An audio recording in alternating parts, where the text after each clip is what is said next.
Hello guys. आज के इस गेट लेक्चर में हम इंजीनियरिंग मैथमेटिक्स का रैंडम वेरिएबल टॉपिक्स कवर करने वाले हैं। हे गाइस, ये प्रोबेबिलिटी का पांचवा पार्ट है। प्रोबेबिलिटी लेक्चर सीरीज़ का पांचवा पार्ट है। अगर आपने पार्ट 1 से पार्ट 4 नहीं देखा है तो मैं आपको रिकमेंड करूँगा कि आप वो पार्ट भी पहले देख लें। ओके गाइस, सो चलिए स्टार्ट करते हैं रैंडम वेरिएबल। तो सब रैंडम वेरिएबल्स में हम देखेंगे रैंडम वेरिएबल की डेफिनेशन, हम देखेंगे टाइप्स ऑफ रैंडम वेरिएबल, हम देखेंगे एक्सपेक्टेशन ऑफ रैंडम वेरिएबल क्या होता है, एक्सपेक्टेशंस की प्रॉपर्टी क्या होती है, वेरिएंस क्या होता है, वेरिएंस की प्रॉपर्टीज़ क्या होती है। इस लेक्चर में बेसिकली हम इन टॉपिक्स पर बात करेंगे। ओके, इन टॉपिक्स को कवर करेंगे। सो चलिए सबसे पहले हम देखते हैं डेफिनेशंस के बारे में। सो रैंडम वेरिएबल की डेफिनेशन हम कह सकते हैं it is the connecting outcomes of an experiment with a real value is known as random variable. जैसा कि ये नाम से क्लियर है, it is variable. Okay, so variable means let suppose I am calling it X. Okay, let suppose X कोई variable है, तो हम किसी वेरिएबल को एक किसी रियल वैल्यू के साथ असाइन, मतलब ये किसी रियल वैल्यू के साथ असाइन कर रहे हैं। ठीक है, ये और किसको कर रहे हैं? आउटकम्स को। आउटकम्स, किसी इवेंट के आउटकम्स को कनेक्ट करके उसको रियल वैल्यू के साथ असाइन करना, ये कहलाएगा हमारा रैंडम वेरिएबल। ओके, अगर ये इस तरह से क्लियर नहीं हो रहा है तो एक एग्जांपल्स के थ्रू आपको बताता हूँ, उससे आपको ज़्यादा क्लियर हो जाएगा। जैसे हम एक एग्जांपल कंसिडर करें कि अगर मैं दो डाइस को रोल कर रहा हूँ। Okay, so let suppose x एक रैंडम वेरिएबल है, ये शो करता है हमारा कि वो दोनों डाइस का सम क्या होगा। Let suppose X is your random variable of sum of the number on that two dice. Okay, so अगर हम दो डाइस को रोल कर रहे हैं तो उन दोनों का सम क्या क्या हो सकता है। सम या तो दोनों में अगर 1 1 आया तो 2 हो सकता है, 3 हो सकता है, एक में 2 एक में 1 आया 3 हो सकता है, 4 हो सकता है, 5 6 7 8 9 10 11 एंड 12। ओके, अगर हम दो डाइस को रोल करते हैं तो दोनों के सम की जो प्रोबेबिलिटी है, वो दोनों के सम जो वैल्यूज़ हो सकते हैं वो हो सकते हैं 2 3 4 5 6 7 8 9 10 एंड 11 एंड 12। तो x अगर को मैं एक वेरिएबल कहूँ जो कि इन सारे नंबर्स को होल्ड करता है, तो ये हमारा क्या कहलाएगा? ये हमारा कहलाएगा random variable. Random variable, okay, because randomly ये इन सब में से कोई भी वैल्यू हो सकती है। अगर हम दो डाई को रोल करें और उसका सम निकालें तो रैंडमली इनकी कोई ये वैल्यूज़ हो सकती हैं। ओके, तो एक से एक वेरिएबल है जो ये सारे वैल्यू को होल्ड कर सकता है। तो हम इस केस में कहेंगे एक्स एक रैंडम वेरिएबल है जो कि शो करता है sum of number of two dice when it is rolled. Okay, so this is random variable। चलिए अब देखते हैं types of random variable. There are basically two types of random variable, discrete random variable and continuous random variable. So discrete random variables are basically the random variables which contains discrete values। जैसा कि हम previous example में देख सकते हैं, previous example में जो हमारा रैंडम वेरिएबल x है, ये x कौन कौन सी वैल्यू कंटेन कर रहा है? 2 कर रहा है, 3 कर रहा है, 4 कर रहा है, 5 कर रहा है, लाइक दिस रियल नंबर्स कर रहा है। ओके, तो ये जो x है ये डिस्क्रीट वैल्यूज कंटेन कर रहा है, मीन्स 2 के बाद ये क्या कर रहा है? 3 कंटेन कर रहा है, 3 के बाद क्या हो सकता है? 4 हो सकता है। ऐसा नहीं हो सकता कि इसकी वैल्यू 2.5 2.2 2.3 ऐसा नहीं हो सकता। ओके, अगर हम दो डाई को रोल करते हैं तो उनका सम बेसिकली सम क्या होगा? 2 होगा, 3 होगा, 4 होगा, 5 होगा, इस तरीके से होगा। कभी भी हमारा सम ऐसा नहीं आ सकता 2.5 2.3 ऐसा नहीं आ सकता। सो इस तरह के वेरिएबल को हम कहेंगे रैंडम वेरिएबल, जो केवल डिस्क्रीट वैल्यूज़ को होल्ड करता हूँ। मीन्स इसकी कुछ जैसे 2 3 ये सब वैल्यूज़ डिस्क्रीट वैल्यूज़ हैं, मीन्स इनके बीच में कंटिन्यूटी नहीं है। लाइक 2 है, 2 और 3 के बीच में इसकी वैल्यू 2.5 या 2.2, 2.3, 3, 2.9 ऐसा कुछ नहीं हो सकती, या तो 2 होगी या तो 3 होगी। तो इस टाइप ये जो वेरिएबल रैंडम वेरिएबल है, ये एग्जांपल है डिस्क्रीट रैंडम वेरिएबल का, रैंडम वेरिएबल। ओके, और हम कंटिन्यूअस रैंडम वेरिएबल किसे कहेंगे? कंटिन्यूअस रैंडम वेरिएबल ऐसा वेरिएबल जो कंटिन्यूअस वैल्यूज, जिसका जो वेरिएबल कंटिन्यूअस वैल्यूज को होल्ड कर सके, मीन्स ऐसे वेरिएबल्स जिसमें कोई भी वैल्यूज कंटिन्यूअस वैल्यूज आ सके। जैसे कि अगर मैं कहूँ कि एक 500 ml का हमारे पास कोई ग्लास है, उसमें से आपको उस ग्लास से कुछ पानी को आपको किसी पौधे पर डालना है, और पूरा पानी नहीं डालना है, फिर 500 ml से कुछ कम डालना है। तो आप रैंडमली अगर डालेंगे तो ज़रूरी नहीं कि आप हमेशा कोई पर्टिकुलर 100 ml या 200 ml ही डाल पाएँ। आप हो सकता है आप 100.2 ml डालें, या फिर 100 या फिर 50 पॉइंट, मीन्स कुछ भी वैल्यू हो सकती है, पॉइंट में वैल्यू हो सकती है बीच में। ऐसा नहीं है कि इसकी वैल्यू क्या होंगी, डिस्क्रीट होंगी। तो ये रैंडमली कुछ भी वैल्यू हो सकती है कंटिन्यूअस, और वो कुछ कंटिन्यूअस होंगी। मीन्स इसमें वैल्यू अगर मैं कहूँ 0 से 500 ml के बीच में x कुछ भी हो सकता है, x 100 भी हो सकता है, x 100.2 ml भी हो सकता है, x 50.2 भी हो सकता है, मीन्स पॉइंट्स में भी हो सकते हैं। इन दोनों के बीच कंटिन्यूअस होगा, इन दोनों के बीच कोई भी वैल्यू हो सकती है। ओके, तो इस तरह के वेरिएबल्स को हम कहेंगे कंटिन्यूअस रैंडम वेरिएबल। अब देखते हैं एक्सपेक्टेशन क्या होता है। Expectation of random variable is also known as average, mean value और the first moment of random variable. तो एक्सपेक्टेशन एक प्रॉपर्टी है जिसे हम लोग कह सकते हैं एवरेज भी कहते हैं कभी कभार इसे मीन वैल्यू भी कहते हैं, कभी कभार इसे क्या कहते हैं, first moment of random variable भी कहते हैं। ओके, सो एक्सपेक्टेशन को हम कैसे डिफाइन कर सकते हैं? एक्सपेक्टेशन को हम लिख सकते हैं ई ऑफ एक्स इस तरह से। It means expectation of random variable X is equal to summation of x equal to 0 to n x into px।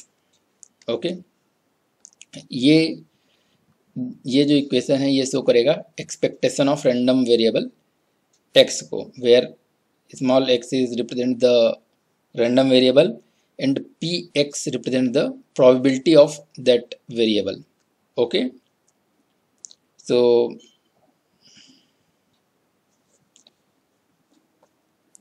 इसको ये होगा हमारा formula for when our random variable is discrete.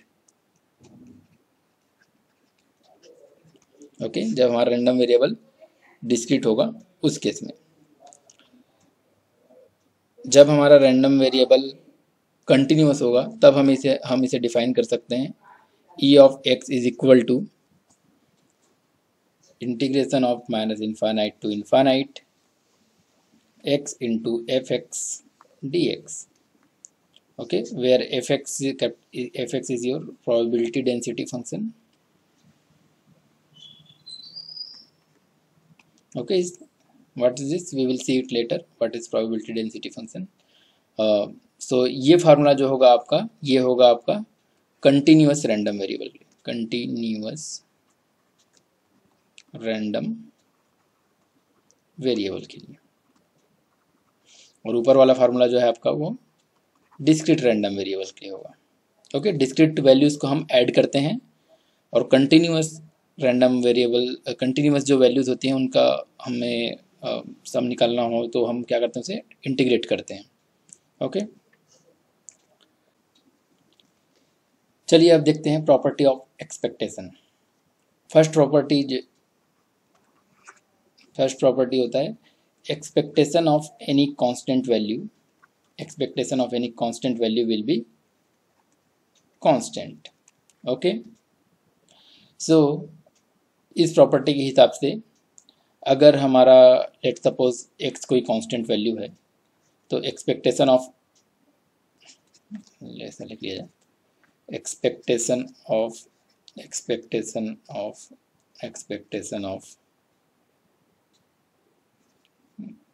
x, इसकी value क्या होगी? इसकी वैल्यू होगी, अगर हमारा x अगर कांस्टेंट है तो इसकी वैल्यू होगी हमारी expectation of x, that is your constant, because ये कांस्टेंट होगा, कांस्टेंट का एक्सपेक्टेशन क्या होगा? कांस्टेंट होगा, और उसका एक्सपेक्टेशन अगेन क्या होगा? कांस्टेंट होगा। ओके, सेकंड प्रॉपर्टी जो होगा देख लेते हैं। Second property of expectation is your, if x is a random variable and let's suppose a is some constant,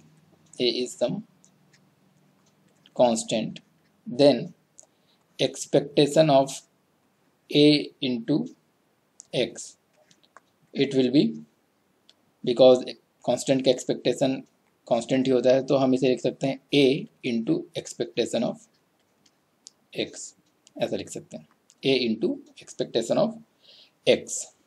okay, let's see the third property. If capital X and capital Y are the random variable, then we can write it expectation of x plus y, ये आपके बराबर होगा expectation of x plus expectation of y के। Okay, similarly आपका expectation of x minus Y, ये आपके बराबर होगा एक्सपेक्टेशन ऑफ x के माइनस एक्सपेक्टेशन ऑफ y के। ओके, चलिए आगे और प्रॉपर्टीज देखते हैं। अगर if capital X and capital Y are independent random variable, or independent random variable, then we can write expectation of x, expectation of x into y, इसको हम लोग इस तरह से लिख सकते हैं expectation of x into expectation of y, multiply हो जाएंगे when it is a independent random variable। okay, next property, let's suppose y आपका कोई random variable है जो इस फॉर्म में है, y is equal to ax plus b। let's suppose y आपका random variable है जो इस फॉर्म में है ax plus b, जहाँ कैपिटल X भी आपका क्या है? random variable है। तो हम एक्सपेक्टेशन ऑफ y को इस तरह से लिख सकते हैं a इंटू एक्सपेक्टेशन, इसको ऐसे लिख सकते हैं a into expectation of x plus expectation of b is some constant, तो कांस्टेंट का एक्सपेक्टेशन आपका क्या होगा? कांस्टेंट ही होगा, तो इसको हम लोग e expectation of x plus b ऐसा लिख सकते हैं। Okay, now let's see the variance. Okay, so variance को हम डिफाइन कर सकते हैं, वेरिएंस को हम कहते हैं variance of random variable is also known as second moment of random variable, इसे हम सेकंड मोमेंट भी कहते हैं रैंडम वेरिएबल का, और इसे हम डिफाइन कर सकते हैं v of x is equal to expectation of x square, if x is a random variable then expectation of x square minus expectation of x और इसका whole square। okay, it is expectation of x square and it is expectation of x इसका whole square। okay, so this is the variance। so discrete के लिए हम variance को लिख सकते हैं summation of x square P x minus summation of x P x और इसका स्क्वायर। देखिए यहाँ पे गौर कीजिए, यहाँ पे हमने एक्स को केवल स्क्वायर किया और यहाँ पर एक्स पी एक्स है जो यहाँ समेसन आएगा इसको पूरा का पूरा स्क्वायर किया। ओके, डिफरेंस है इस टर्म में और इस टर्म में। यहाँ पर हमने केवल एक्स को स्क्वायर किया और यहाँ पर जो जो पूरा समेसन आ रहा है उसे स्क्वायर किया। तो ये जो फार्मूला है ये आपका वैलिड है जब आपका कैपिटल एक्स जो हो वो डिस्क्रीट रैंडम वेरिएबल हो। Discrete random variable. जब आपका capital x continuous random variable हो तो हम इसे लिख सकते हैं integration of x square F x minus integration of x F x और इसका होल स्क्वायर। ओके, यहाँ भी आप डिफरेंस देख सकते हैं, यहाँ पर मैंने एक्स को स्क्वायर किया और यहाँ पर integration of x F x का जो रिजल्ट आ रहा है उसको पूरा मैंने स्क्वायर किया।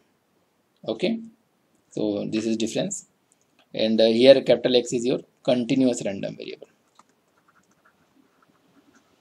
Continuous random variable.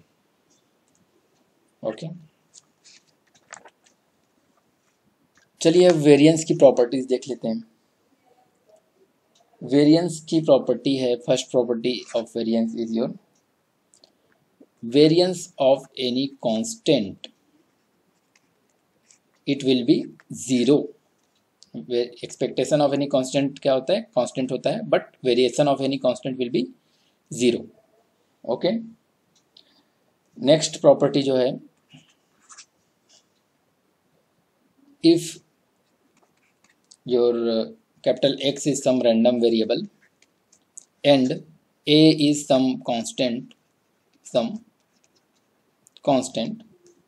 then we can say variance of AX, it will be equal to your A square into variance of X. Okay, A square हो जाएगा, यहाँ पे एक्सपेक्टेशन के केस में ये केवल A होता था, यहाँ पर हो जाएगा A स्क्वायर। ओके, तो इस फार्मूला के बेस पे अगर मैं कहूँ वेरिएंस ऑफ माइनस एक्स क्या होगा, तो वेरिएंस ऑफ माइनस एक्स होगा आपका वेरिएंस ऑफ केवल एक्स। क्यों होगा, क्योंकि इसको हम लोग लिख सकते हैं वेरिएंस ऑफ, इसको हम लोग लिख सकते हैं -1 का square into variance of x, तो ये आपका क्या हो जाएगा वेरिएंस ऑफ एक्स। तो वेरिएंस ऑफ माइनस एक्स क्या होगा आपका वेरिएंस ऑफ एक्स ही होगा। ओके, ठीक है। थर्ड देख लेते हैं। थर्ड आपका है वेरिएंस ऑफ, यहाँ पे लिख सकता हूँ if capital X and capital Y are the random variable then variance of X plus Y, इसको हम लोग लिख सकते हैं variance of X plus variance of Y। Okay, फिर हम लिख सकते हैं variance of X minus Y, इसको हम लोग क्या लिख सकते हैं variance of X minus variance of Y। अगर आप ये सोच रहे हैं तो गलत है, ये वेरिएंस ऑफ प्लस होगा, माइनस नहीं होगा। माइनस क्यों नहीं होगा, क्योंकि इसे हम लोग लिख सकते, इसे हम लोग इस तरह से लिखते हैं v of x plus v of minus Y, ऐसा लिख सकते हैं। और हम जानते हैं variance of minus Y is equal to variance of y, यहाँ पर हम देख सकते हैं ये रहा। तो हम क्या लिख सकते हैं variance of x plus Y और x minus Y, it will be your variance of x plus variance of y, it will be always plus here, यहाँ पे हमेशा प्लस होगा, चाहे यहाँ प्लस हो या माइनस हो। ओके, चलिए नेक्स्ट प्रॉपर्टी देखते हैं। Next property is your, what is next, number 4। Okay, next property is your if x and y are the random variable and A and B are constant, then variance of AX plus minus BY, it will be equal to your A square V X plus B square V Y. Okay, next property देखते हैं। Next property number 5। Let suppose एक random variable y है, इसे हम लोग लिखते हैं A X plus B, where capital X एक रैंडम वेरिएबल है, ए और बी जो है कांस्टेंट है। तो ये आपके बराबर होगा, लिख लेते हैं variance of y equal to variance of A X plus B. So ये हो सकता है, ये हो जाएगा variance of A X plus variance of B. तो वेरिएंस ऑफ ए एक्स को हम लोग लिख सकते हैं A square variance of X, okay, plus variance of B. B क्या है, कांस्टेंट है, तो बी अगर कांस्टेंट है तो variance of constant will be 0। तो ये इसको हम लोग लिख सकते हैं variance of Y equal to A square into variance of X. Okay, so ये तो थी वेरिएंस की प्रॉपर्टी। तो हम नेक्स्ट लेक्चर में हम इससे रिलेटेड क्वेश्चन सॉल्व करेंगे। And thank you guys for watching my this lecture. And आप मेरे इस लेक्चर के नोट्स मेरे डिस्क्रिप्शन में जाके डाउनलोड कर सकते हैं दिए हुए लिंक से। और आप मेरे फेसबुक पेज को फॉलो जरूर लाइक कर लीजिए, मेरे ट्विटर में मुझे फॉलो कर सकते हैं, और हमारा यूट्यूब चैनल जरूर सब्सक्राइब कर लीजिए। और अगर आपको कुछ सजेशन हो और आपकी कुछ क्वेरी हो तो आप मेरे वीडियोज़ पर कमेंट करके मुझसे पूछ सकते हैं। Thank you guys, thank you so much.